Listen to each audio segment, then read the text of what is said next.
रहीम। आज है डेट 12 सितंबर 2020, class 9 subject science. और आज हम कल पढ़ रहे थे प्रोड्यूसर्स, कंज्यूमर्स और डिकम्पोजर्स। तो आज हम उन कंज्यूमर्स की बात करेंगे जो प्रोड्यूसर्स भी एक्ट करते हैं और एज वेल एज कंज्यूमर्स भी act करते हैं. These are the microorganisms or organisms which act as producers as well as consumers. They are small in nature and these are free floating organisms. So these free floating organisms are classified or they are called as planktons. Free floating organisms होते हैं, water surface पे ये float करते रहते हैं या water के अंदर ये फ्लोट करते रहते हैं और ये फाउंड किए जाते हैं पॉन्ड्स के अंदर, लेक्स के अंदर, रिवर्स के अंदर, ओशंस के अंदर.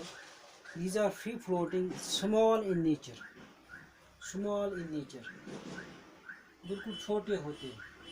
Very tiny structures, very tiny organisms which freely float in the water, which freely float in the water.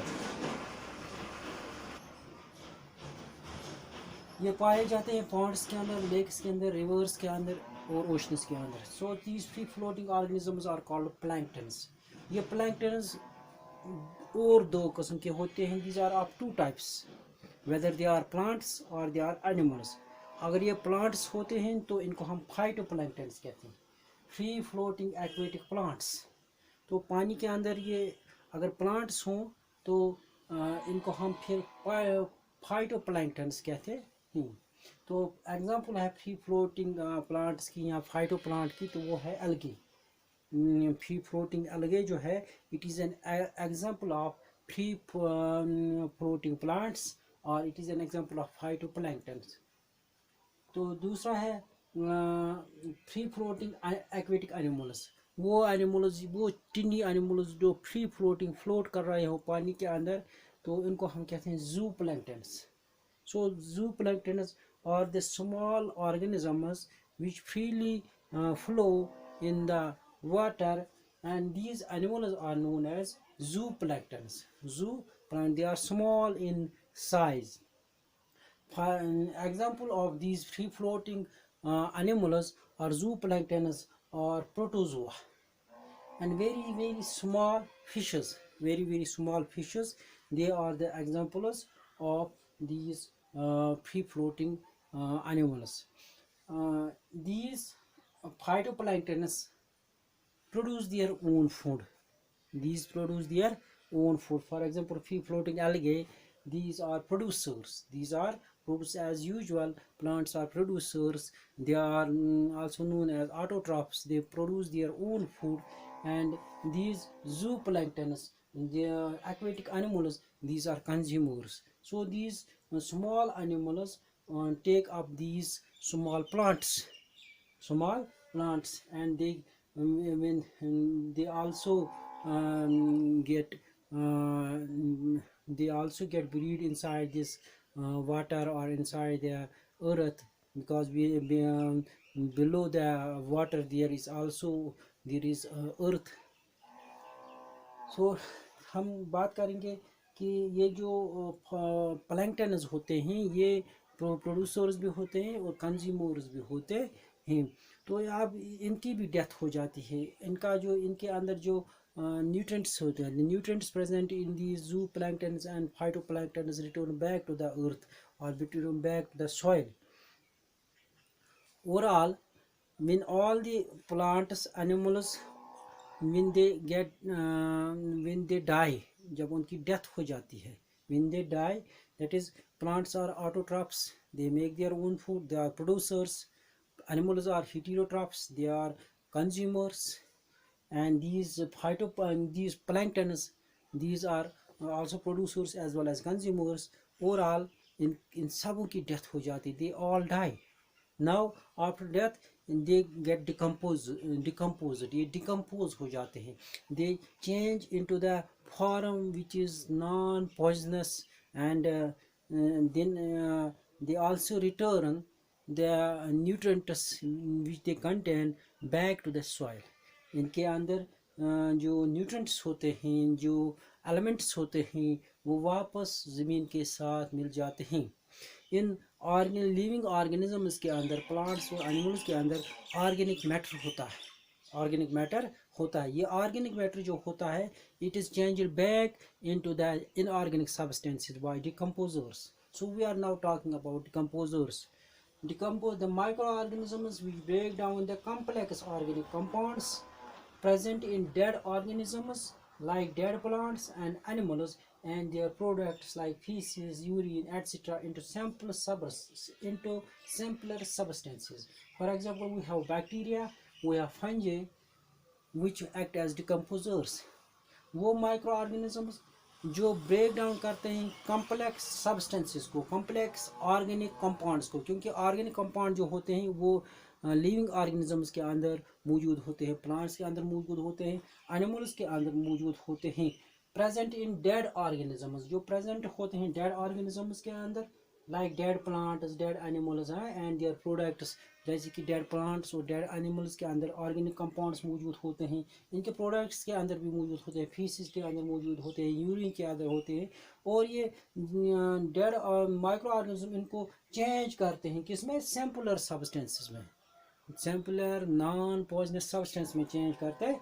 For example we have decomposers. जब हम डिकम्पोजर्स की बात करते हैं, वो ऑर्गेनिजम्स जो ऑर्गेनिक सब्सटेंस लिविंग और डेड प्लांट्स एनिमल्स के ऑर्गेनिक सब्सटेंस को चेंज करता है इनटू द सिंपलर सब्सटेंसेस.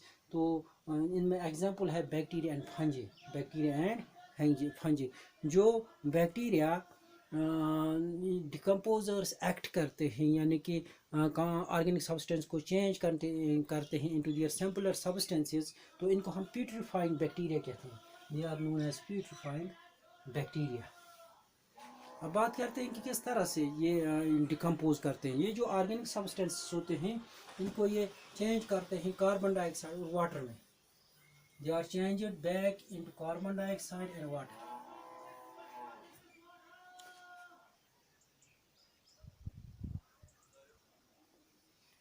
बात हो रही है डिकम्पोजर्स की. तो ऑर्गेनिक मैटर जो प्लांट्स और एनिमल्स में मौजूद होता है, वो चेंज किया जाता है, वो चेंज हो जाता है अमोनिया में और कार्बन डाइऑक्साइड में. अमोनिया और कार्बन डाइऑक्साइड सिंपलर सब्सटेंसेस हैं, जो फर्दर जो अमोनिया है फर्दर फिर चेंज हो जाता है और ये वापस पहुंच जाते हैं सॉइल में, वाटर में और एयर में. कार्बन डाइऑक्साइड एटमॉस्फेयर में जाएगा और ये जो अमोनिया है ये सॉइल में जाएगा. इस तरह से डिकम्पोजर्स जो हैं ये डिकम्पोज करते हैं ऑर्गेनिक सब्सटेंस को into their simpler form, that's ammonia and carbon dioxide. तो डिकम्पोजर्स जो होते हैं ये भी अपने इस्तेमाल के लिए थोड़ा सा ऑर्गेनिक मैटर या ये जो सिंपलर फॉर्म अमोनिया है, कार्बन डाइऑक्साइड है, इसमें से थोड़ा सा अपने लिए भी इस्तेमाल करते हैं. इसलिए इनको हम कहते हैं माइक्रो कंज्यूमर्स. इनको हम माइक्रो कंज्यूमर्स कहते हैं क्योंकि डिकम्पोजर्स जो बैक्टीरिया होते हैं, जो एल्गे होते हैं, दे आल्सो यूज़ मिनिमम और very less nutrients for themselves for their life. या इनको सेप्रोट्रॉप्स भी कहते हैं. सेप्रोट्रॉप्स इसलिए कहते हैं क्योंकि सेप्रो का मतलब हो गया रॉटन. These organisms, that is these bacteria, these algae, they actually act upon the dead plants and dead animals which is already rotten, जो ख़राब हुआ होता है या जिसकी डेथ हुई होती है, उन पे ये एक्ट करते हैं, इसलिए इनको सेप्रोट्रॉप्स भी कहा जाता है. अब हम डिकम्पोजर्स की बात करते हैं, इनकी इम्पोर्टेंस क्या है, किस तरह से ये हमारे लिए इम्पोर्टेंट हैं.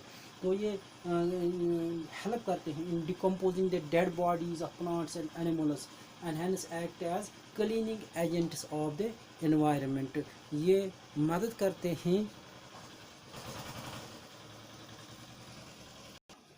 ये मदद करते हैं इन क्लीनिंग द इन्वायरमेंट। हमारा जो इन्वायरमेंट है उसको क्लीन करने में मदद करते हैं, क्योंकि अगर डेड प्लांट्स और एनिमल्स यहाँ पे मौजूद रहेंगे उस तरह से क्या हो जाएगा कि जगह नहीं बच जाएगी फॉर कंस्ट्रक्शन, या मास प्रोडक्शन इतना हो जाएगा कि हमें जगह नहीं बच जाएगी किसी भी चीज़ के लिए, कंस्ट्रक्शन के लिए, रहने के लिए, घूमने के लिए। इतनी ये डेड बॉडीज़ यहाँ पे इस तरह से मौजूद रहेंगे, या इनका ये मौजूद रहेंगे। इसलिए ये जो डिकम्पोजर्स हैं ये इनको डिकम्पोज करते हैं, डेड प्लांट्स और एनिमल्स, डेड प्लांट्स और एनिमल्स को ये डिकम्पोज करते हैं और हमारे एनवायरनमेंट को ये साफ करते हैं।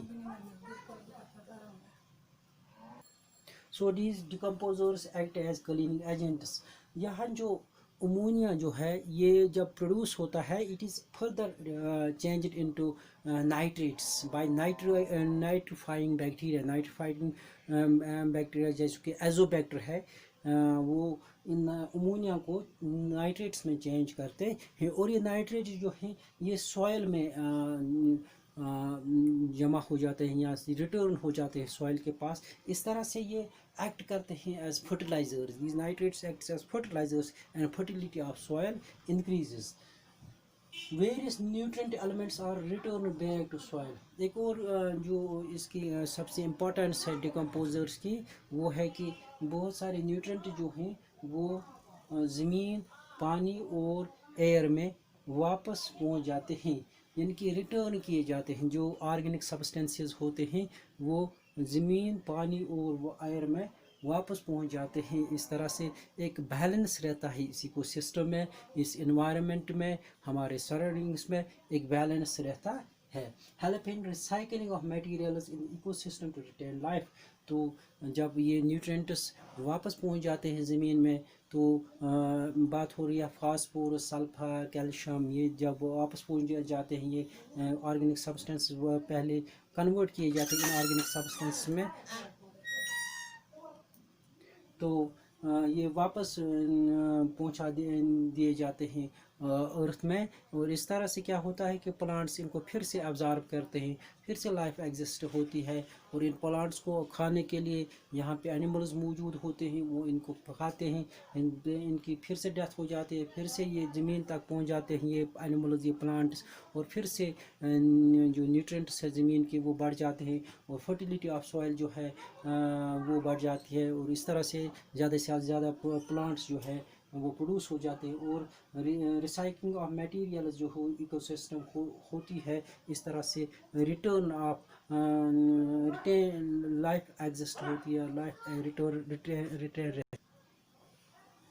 तो इस तरह से जो लाइफ है यहाँ पे एग्जिस्ट होती है। Help in recycling of materials in the ecosystem to retain life.